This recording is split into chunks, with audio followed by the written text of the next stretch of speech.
حضور علیہ السلام فرمایي چې کله یو سړی د خپل مور پلار مخ ته د رحمت په نظر وګوري دله به الله پاک د یو حج قبول کړي شوی ثواب ورکوي.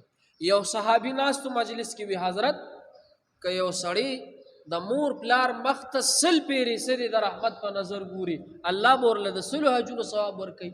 حضور علیہ السلام ورته قسم وخوړو وی که یو سړی د خپل مور پلار مخ ته په ورځ کې سل پیرې ګوري الله به ورله سلې د سلو حجونو ثواب ورکوي. الله سره خو هېڅ کمی نشته. هلکه دا د یو حج قبول کړي شوي ثواب دا د څه د وجې نه دا د مور پلار مخ ته چې ته وګورې. اوس تاسې ووایئ نن سبا زمونږ په معاشره کې الحمدلله زمونږ دا پښتانه دا لږ د دین د خبر دي یا څه پکې تعلیم یافته دي نو دوی د مور پلار ډېر قدر کوي. دا بهر خلک نه دي، دا بهر ممالک دا انګریزو دا خلک دی چې دی د مور پلار قدر نه کوي.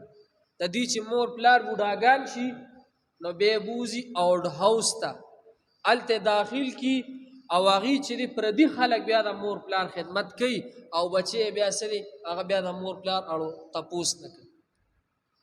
الحمدلله زمونږ په دې پښتنو کې شکر دی د دې دین برکت دی، د دې مدرسو د علماو برکت دی چې بچي ته دا وایي چې دا مور پلار چې د ستا بوډاګان شول د دې خدمت به ته کې، د دې خدمت به څه دی د دې خدمت به ته کې.